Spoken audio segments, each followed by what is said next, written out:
할렐루야. 오늘 이 밤에 불금입니다. 이 밤에 이렇게 비가 많이 오는데도 아까 보니까 비가 그냥 억수같이 진짜 쏟아지더라고요. 그 어려운 길 헤치고 오셨을 텐데 이렇게 어려운 길 나오신 여러분들 주님의 이름으로 사랑하고 환영하고 축복합니다. 옆에 분과 함께 한번 인사해 볼까요? 성령에 흠뻑 젖으시기 바랍니다.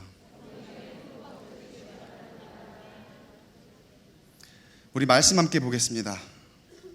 오늘 우리에게 주신 하나님 말씀은 구약성경 다니엘 6장 10절부터 17절까지의 말씀입니다. 다니엘 6장 10절부터 17절까지의 말씀을 저와 여러분이 한 절씩 교독하도록 하겠습니다. 다니엘서 6장 10절부터 17절까지 말씀 제가 먼저 읽겠습니다.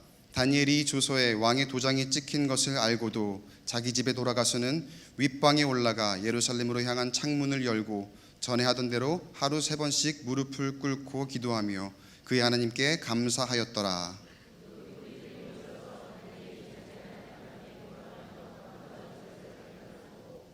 이에 그들이 나아가서 왕의 금령에 관하여 왕께 아뢰되 왕이여, 왕이 이미 금령에 왕의 도장을 찍어서 이제부터 30일 동안에는 누구든지 왕 외에 어떤 신에게나 사람에게 구하면 사자굴에 던져넣기로 하지 아니하였나이까 하니 왕이 대답하여 이르되 이 일이 확실하니 메대와 바사에 고치지 못하는 규례니라 하는지라.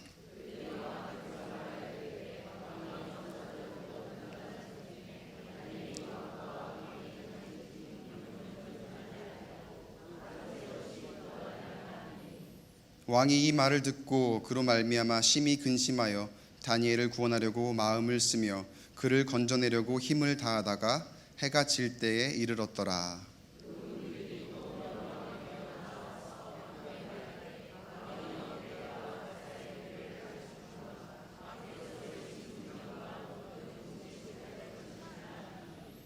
이에 왕이 명령하매 다니엘을 끌어다가 사자굴에 던져 넣는지라. 왕이 다니엘에게 이르되 내가 항상 섬기는 너의 하나님이 너를 구원하시리라 하니라.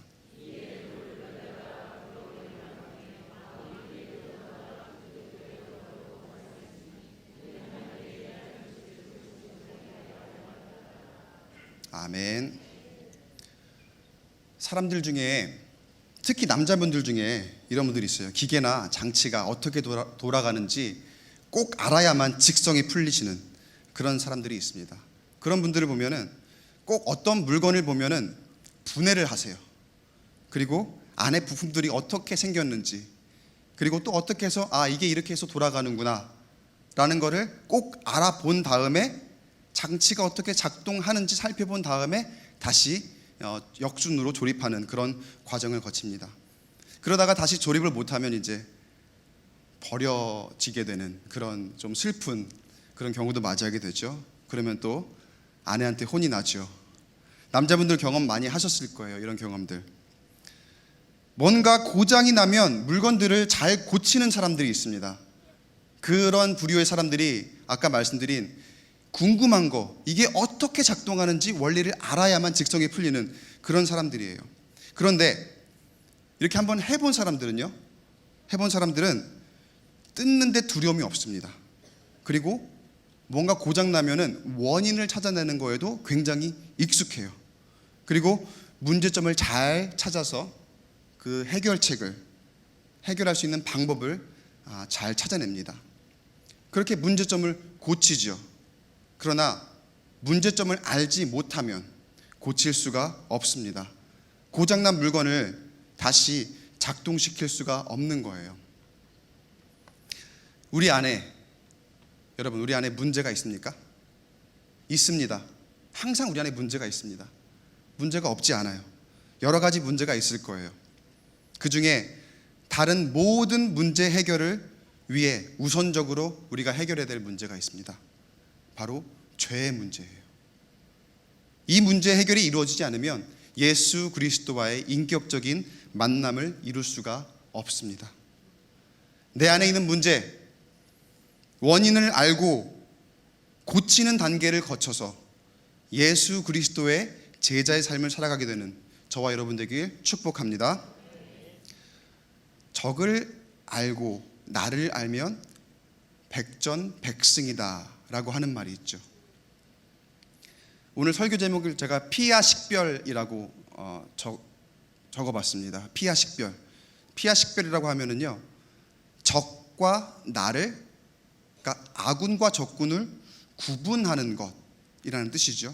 우리 군에 가보면은 저런 화면에 보이는 피야 식별띠라는 것을 훈련 중에 합니다.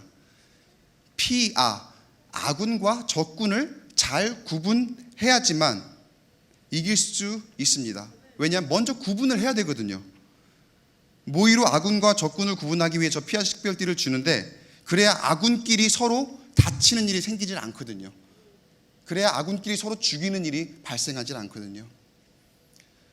이렇게 피아 식별을 잘 해야 이길 수 있습니다. 문제를 알아야 고칠 수가 있듯이 적을 알아야 이길 수 있습니다. 누가 내 편이고 무엇이 문제인지, 그리고 무엇이 적인지 구분을 하지 못하면 오히려 우리가 가지고 있는 문제를 악화시키게 돼요.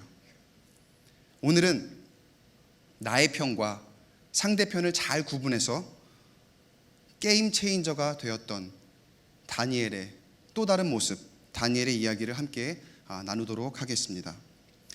다니엘이 이제 바벨론 시기를 거쳐서 역사적으로 보면 이제 메데 페르시아의 시대로 접어들게 됩니다. 바벨론의 느부갓네살 그리고 벨사살에 이어서 바벨론을 정복한 페르시아 제국의 다리오 왕 때에도 다니엘은 이전에 바벨론 왕국에 있었던 그런 모습처럼 계속해서 왕실의 인정을 받는 그런 인재였습니다. 다니엘 6장 1절과 2절을 보면 이렇게 나와 있습니다. 다리오가 자기의 뜻대로 고관 120명을 세워 전국을 통치하게 하고 또 그들 위에 총리 셋을 두었으니 다니엘이 그 중에 하나니라. 그런데 3절을 보면은요, 다니엘이 그냥 총리 중에 한 명이 아니에요. 3절을 읽어보겠습니다. 다니엘은 마음이 민첩하여 총리들과 고관들 위에 뛰어남으로 왕이 그를 세워 전국을 다스리게 하고자 한지라. 전국의 고관들이 120명이 있었다 그래요. 그리고 또 다니엘 말고도 총리를 2명을 더 두었는데, 그 중에서 120명 그리고 총리 2명 더한 것을 합친 것보다 그 위에 전국을 다스리는, 그러니까 총리 중에서도 수석 총리죠. 수석 총리로 이 다니엘을 임명하게 됩니다. 이렇게 되다 보니까 이제 다른 총리들이 있죠. 다른 고관들이 있죠. 그 사람들이 다니엘이 잘 나가는 것 같아 보이니까 자신들이 이제 조금 떨어지게 느껴지는 거예요. 내가 조금 뒤처지는 것처럼 느껴지는 거예요. 다니엘이 혼자 돋보이고 왕에게 인정받는 게 참 힘이 들었던 것 같아요. 자기네도 나름대로 엘리트 코스를 밟았고 사법고시, 행정고시 1차, 2차 연수까지 다 마친, 한 번에 패스하고 지금까지 타의 추종을 불허하면서 그렇게 나름 엘리트 코스를 밟아왔던 그런 사람들인데, 모든 사람들이 나를 인정하고 나도 나름대로 모든 사람이 칭찬하는 그런 사람들이었는데, 어느 날 다니엘이라고 하는 유다 포로 출신의 별 볼 일 없던 청년이 왕의 꿈을 한번 잘 해석을 하더니만은 총리가 되었다가 이제는 어느덧 자신들보다 더 크게 인정받고 그리고 더 높은 자리에 앉게 된 거예요. 그거를 그 옆에 서서 바라볼 수밖에 없는 그런 처지에 놓인 거예요. 바로 이 다른 총리들과 고관들이 이런 마음을 가집니다. 그러자 자신들의 마음에 이 다니엘을 끌어내리고 싶은 그런 마음이 생깁니다. 4절 말씀을 함께 볼까요? 4절입니다. 이에 총리들과 고관들이 국사에 대하여 다니엘을 고발할 근거를 찾고자 하였으나 아무 근거, 아무 허물도 찾지 못하였으니 이는 그가 충성되어 아무 그릇됨도 없고 아무 허물도 없음이었더라. 여러분, 문제가 있으면 그 문제가 어디에 있는지 알아야 됩니다. 그래야 고칠 수가 있고 그래야 이길 수가 있거든요.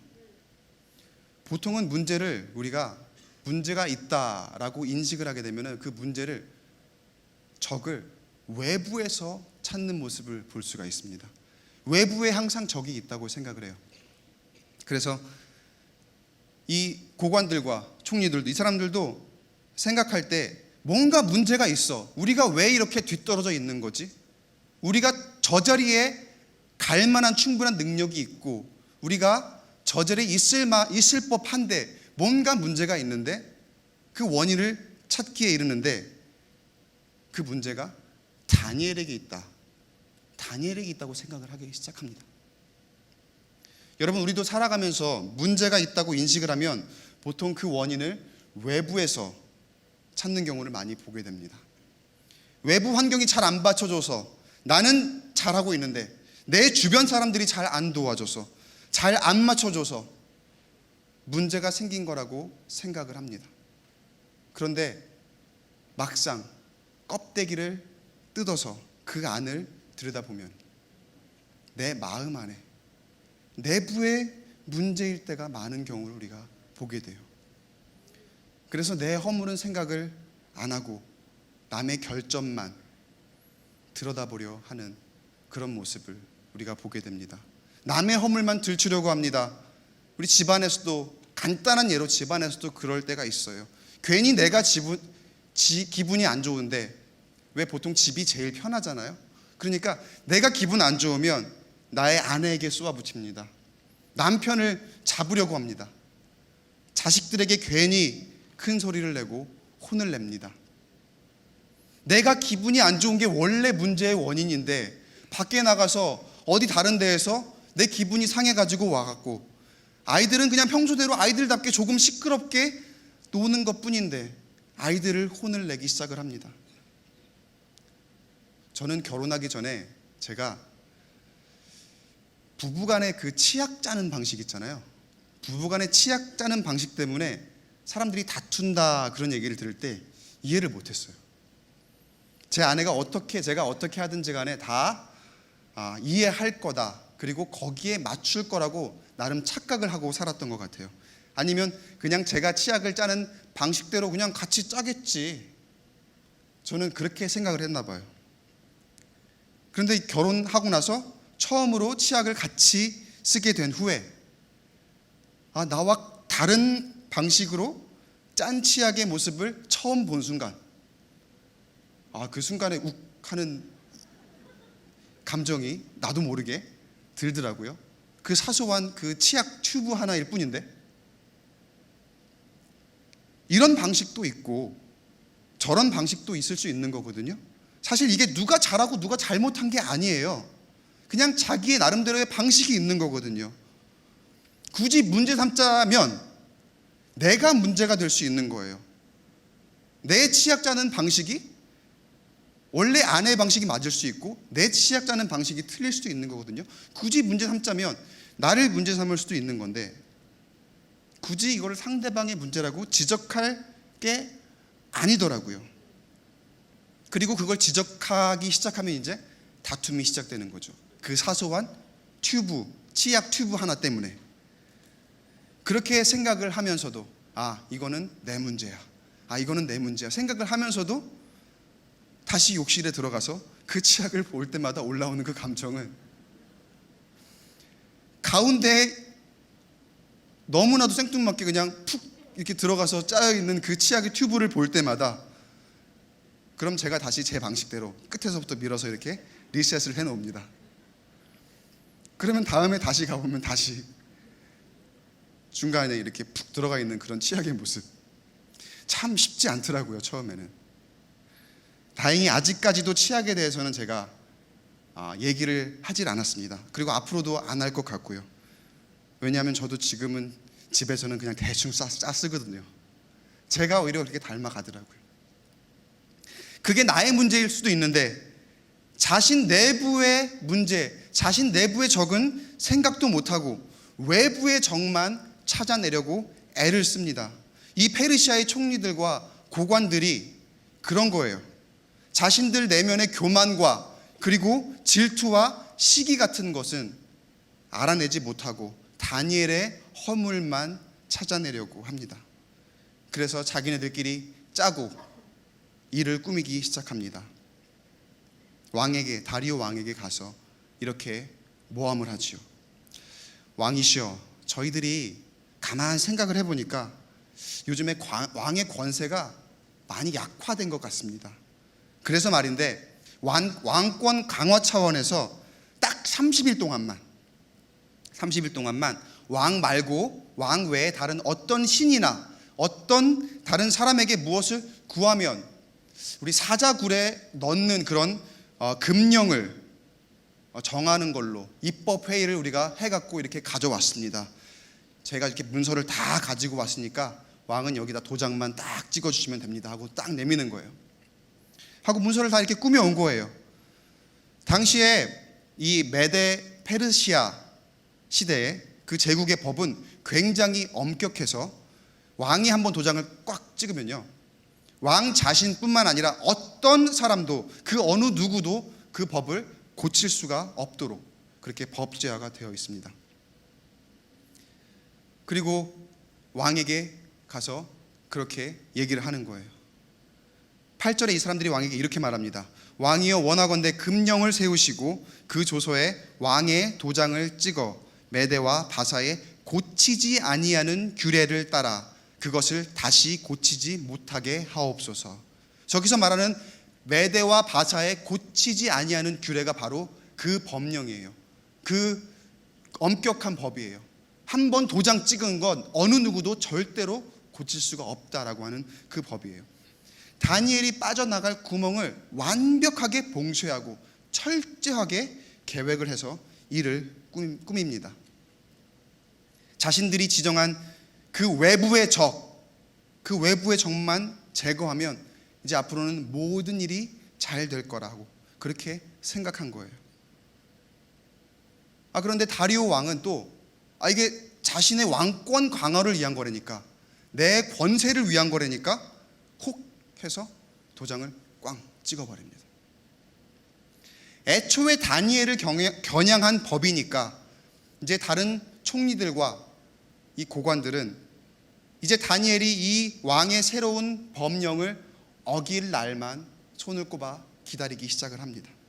자, 한 번 왕이 도장을 찍고 법을 선포하면 전국적으로 모든 사람들이 새로운 법에 대해서 알 수 있도록 이제 순식간에 그 법이 싹 퍼지게 돼요. 저 시골에 있는 사람들까지 그 법을 알 수 있도록. 왜냐?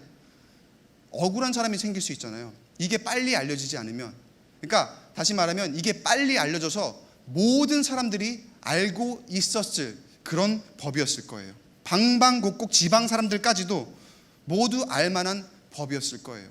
그런 법이라고 하면은 자신이 모시는 왕의 그 총리라면, 왕을 모시는 총리라고 한다면은 왕궁에 있잖아요. 왕실에 있잖아요. 그걸 모를 리가 없었습니다. 그 법을 모를 리가 만무했는데 사람이 생각하기에 그래도 그 나라의 고위 관직에 있는 사람이라고 한다면 자신이 모시고 있는 왕이 이거 법이다, 온 국민이 다 따라라 라고 해서 이렇게 명령을 했다면은 그래도 저는 그렇게 생각합니다. 따르는 신용이라도 그래도 하지 않았을까.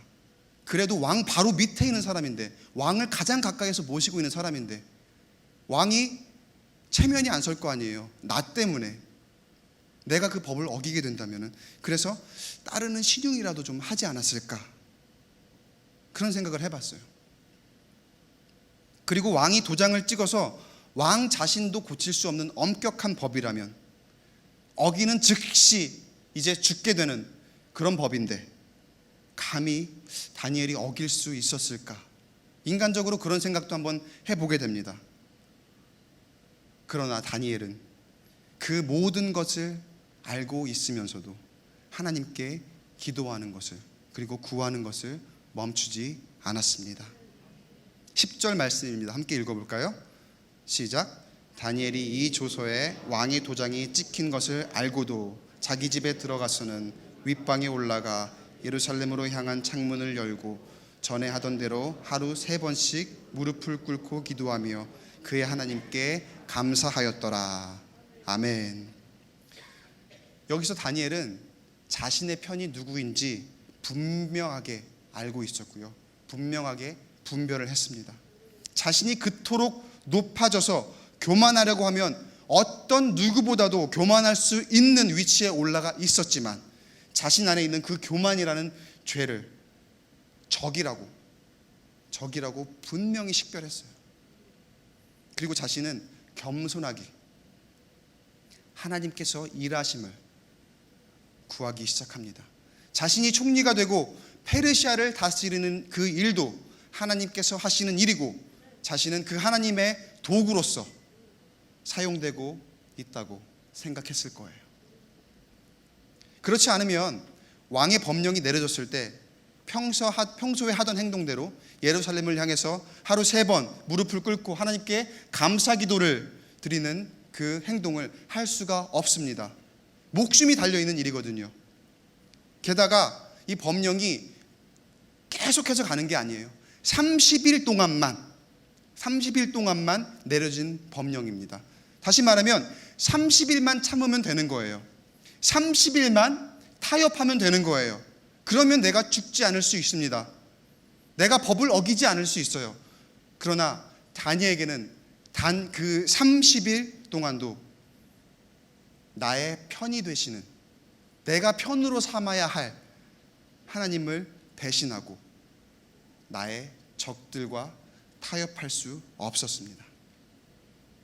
이제 언제 어떻게 다니엘의 허물을 들춰볼까 기회를 노리던 페르시아의 총리와 고관들이 다니엘이 하나님 앞에 기도하는 모습을 포착합니다. 11절 말씀입니다. 그 무리들이 모여서 다니엘이 자기 하나님 앞에서 기도하며 간구하는 것을 발견하고, 이제 발견한 거예요. 포착한 거예요. 그리고 왕에게 가서 그 모습 그대로를 가서 고발하기에 이릅니다. 그런데 이 사람들도 왕이 다니엘을 그토록 아낀다는 사실을 알고 있어요. 자신들보다 위에 둘 만큼, 왕이 바로 밑에 총리들 중에서도 가장 으뜸 가는 총리로 둘 만큼 왕이 다니엘을 아낀다는 사실을 알고 있어요. 그래서 왕에게 가서 혹시나 다른 말 할까봐 이 법에 대해서 다시 한번 재확인을 하기에 이릅니다. 확인을 하는데 왕이 한 번 도장 찍은 법은 고치지 못한다라는 그 규례를 왕에게 다시 한번 재확인을 시켜요. 그러니까 왕이 어떡합니까? 이제 뭐 빼도 박도 못하는 거죠. 법대로 해야 되는 거예요. 다른 마음을 품었다가도 다시 한번 이렇게 와서 재확인을 하니까 다니엘을 죽일 수밖에 없는 지경에 이릅니다. 그렇게 다니엘은 사자굴로 들어가게 됩니다. 다리오 왕은 다니엘을 아끼는 마음에 이렇게 얘기를 합니다. 하나님께서 너를 구원하실 것이다. 너의 하나님께서 너를 구원하실 것이다 라고 말은 했지만 아마도 그 마음속에 이미 체념했을 거예요. 저 사자굴에 들어가면 어느 누구도 살아남을 수 없을 거야 라고 생각하면서 이미 다 체험했을 거예요. 그렇게 하루를 뜬 눈으로 밤을 지새고 다니엘을 걱정하는 마음에 잠을 못 자고 날이 밝자 다리오 왕이 이제 다니엘을 확인하기 위해 그 사자굴로 찾아갑니다. 그런데 이게 웬일입니까? 다니엘이 살아있습니다. 22절에 다니엘이 왕에게 입을 열어 이렇게 말합니다. 나의 하나님이 이미 그의 천사를 보내어 사자들의 입을 봉하셨으므로 사자들이 나를 상해하지 못하였사오니. 그리고 반전이 일어나죠. 23절을 우리 함께 읽어보겠습니다. 23절입니다. 시작. 왕이 말하여 다니엘을 참소한 사람들을 끌어오게 하고 그들을 그들의 처자들과 함께 사자굴에 던져넣게 하였더니 그들이 굴 바닥에 닿기도 전에 사자들이 곧 그들을 움켜서 그 뼈까지도 부서뜨렸더라. 신명기 19장 18절 19절에 보면 무고죄에 대해서 굉장히 엄격하게 다스려야 된다는 규례가 있어요. 그 규례가 있는데 그 규례대로 당시 나라들이 비슷한 그런 규례들을 가지고 눈에는 눈, 이에는 이, 이런 방식으로 사람들에게 벌을 주었던 그런 규례가 있습니다. 보면은 당시 페르시아도 이런 규례, 비슷한 규례대로 사람들을 벌을 했던 것 같아요. 9장 18절 19절을 제가 한번 읽어보면 이렇게 나옵니다. 재판장은 자세히 조사하여 그 증인이 거짓 증거하여 그 형제를 거짓으로 모함한 것이 판명되면 그가 그의 형제에게 행하려고 꾀한 그대로 그에게 행하여 너희 중에 악을 제하라. 그러니까 이 총리들과 고관들이 다니엘을 모함해서 사자굴에 집어넣었잖아요. 근데 이게 무고죄로 판명이 난 거예요. 이 사람들은 다니엘은 죄가 없다는 것이 판명이 나니까 이제 이 고관들과 총리들 그리고 그 가족들까지 다 사자굴에 집어넣는 그런 형에 처해지게 된 거죠. 그렇게 피하식별을 잘 못했던 페르시아의 총리들과 고관들은 모두 사자에게 잔인하게 죽임을 당하게 됩니다. 다른 총리들과 고관들은 자신 안에 있는 교만과 시기 그리고 질투라는 적들을 분별해내지 못했어요. 그 안에 내재한 교만과 그리고 죄악, 그것이 어쩌면 자신의 편이라고 생각했을지 몰라요. 내가 잘났으니까 나는 좀 교만해도 괜찮아, 나는 저 높은 곳에 올라가야 돼 라고 생각하며 그 교만, 그 잘난 것을 오히려 자신의 편이라고 생각했는지 몰라요. 그 대신 내가 높아지는 것에 장애가 되는 것, 그것들이 다 적이라고 생각했던 거예요. 그래서 그 적을, 외부의 적을 물리칠 생각만 했지 그 자신 안에 있는 그 진짜 적을 경계하지 못하게 됩니다. 그러나 결과는 어떻습니까? 나의 편이라고 생각했던 그 교만과 시기와 질투는 결국은 자신에게 적이 되었죠. 그들을 파멸의 길로, 죽음의 길로 몰아넣은 적이 되었습니다. 반면에 자신 안에 있는 사람의 죄악된 감정을 잘 조절하고 하나님을 나의 편으로 삼았던 다니엘은 하나님께서 인정하시고 이방 나라의 왕에게 자신의 신앙을 인정받고 모든 나라가, 페르시아 제국의 온 땅이 하나님을 알게 하는 게임 체인저가 되었는 줄로 믿습니다. 왕 이외에는 신에게도, 어떤 신에게도 사람에게도 구하면 안 된다는 세상의 대세, 왕이 내렸던 법, 그 대세를 뒤집어 엎고 그 법을 선포했던 왕이 오히려 하나님이 살아계심을 온 세상에 선포하는 놀라운 역사가 일어나게 됩니다. 그렇게 하나님 편에 서서 자신 안에 있는 사람의 교만을 드러내지 않고 또 다른 사람의 시기와 질투의 그런 공격을 이겨낸 다니엘에게 하나님의 축복이 임하게 되는데요. 28절입니다. 함께 읽어보겠습니다. 이 다니엘이 다리오 왕이 시대와 바사 사람 고레스 왕의 시대에 형통하였더라. 아멘. 보통 왕이 바뀌면은요, 가까이에 있는, 특히 가장 가까이에 있는 고위 관직에 있는 사람들은 교체가 되기 마련이에요. 우리 대통령이 바뀌어도 가까이 있는 총리라든지 인사를 하잖아요. 인사 단행을 하잖아요. 다니엘이 맡고 있던 총리직도 사실은 왕의 최측근직이었습니다. 그러면 왕이 바뀌게 되면 왕의 측근들로 그리고 다른 사람들로 충분히 이렇게 바꿔서 이 나라의 정사를 다스릴 만도 한데, 다니엘은 이미 바벨론의 느부갓네살 왕 때부터 총리직을 맡고 있으면서 벨사살 왕의 때를 거쳐 그리고 메데 페르시아 제국의 다리우 왕의 시대, 그리고 그 다음에 고레스 왕의 시대까지 왕이 자신이 총리로 있는 동안에 왕은 3번이나 바뀌어요. 그런데 자신은 오히려 그 총리에서 더 높은 총리로 계속해서 높임을 받는 그러한 귀한 축복을 받게 됩니다. 내 안에 문제가 있다고 하니까, 내 안에 있는 죄가 가장 큰 적이라고 하니까 여러분들 무겁게 느끼실지 모르겠습니다. 그러나 그게 사실이에요, 여러분. 늘 보면 문제는 내 안에 있더라고요. 나는 죄인인데 그 사실을 망각하고 살아갈 때가 너무나 많습니다. 나는 죄인인데 그 사실은 모르면서 다른 사람의 허물만 들추려고 하고, 다른 사람이 죄인인 것만 가지고 정죄하려고 하는 세상의 모습이거든요. 근데 그 세상을 우리도 모르게, 나도 모르게 따라가려고 하는 그런 모습을 보일 때가 너무나 많습니다. 우리가 모인 공동체가 교회 공동체예요, 여러분. 교회 공동체는 어떤 공동체죠? 어떤 곳이죠? 바로 죄인들이 모인 곳입니다. 죄인들의 공동체입니다. 교회 공동체의 정체성을 다시 한번 확인해 보길 원합니다. 거룩하고 순결한 사람들이 모여 있는 곳이라고 생각하기보다,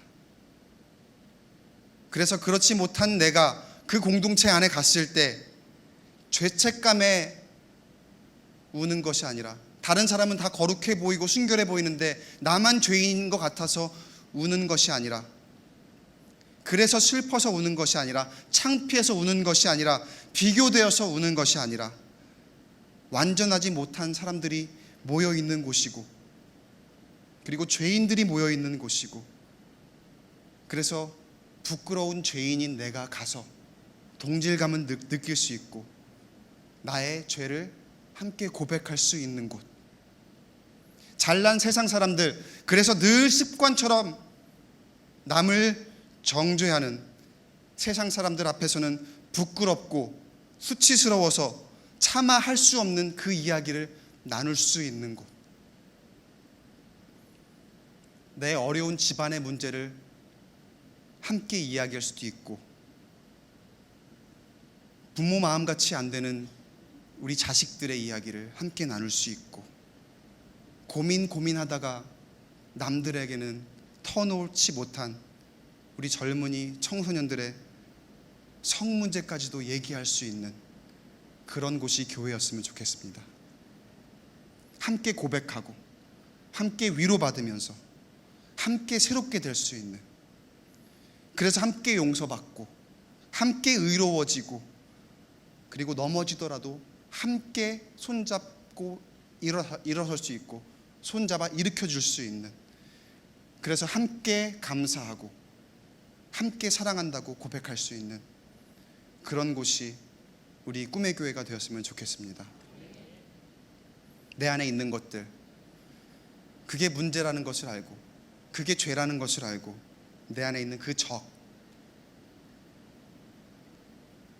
아군과 적군, 내 편과 남의 편, 다른 편, 잘 구별해서 내 안에 있는 적을 잘 다스리시게 되길 축원합니다.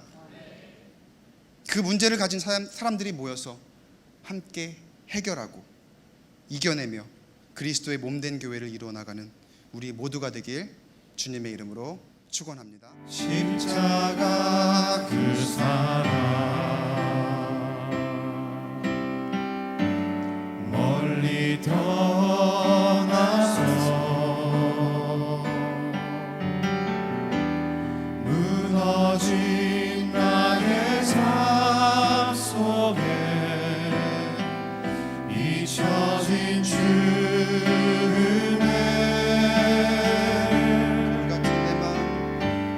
돌 같은 내 마음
더 찬양할까요? 지나간 일들을 지나간 일들을 기억하지 않고 이전에 행한 모든 일 생각지 않으리. 사막의 강물과 사막의 강물과 길을 내시는 주님이십니다. 길을 내시는 주 내 안에 새 일 행하시 주만 바라보리라. 손을 가슴에 얹고 함께 찬양합니다. 주 나를 보호하시고 주 나를 보호하시고 날 붙드시리. 나는 보배롭고 존귀한 주님의 자녀. 주 너를 보호하시고 주 너를 보호하시고 널 붙드시리. 너는 보배롭고 존귀한 주의 다시 한번 고백합니다. 주 나를 보호하시고 주 나를 보호하시고 날 붙드시리. 나는 보배롭고 존귀한 주님의 자녀라.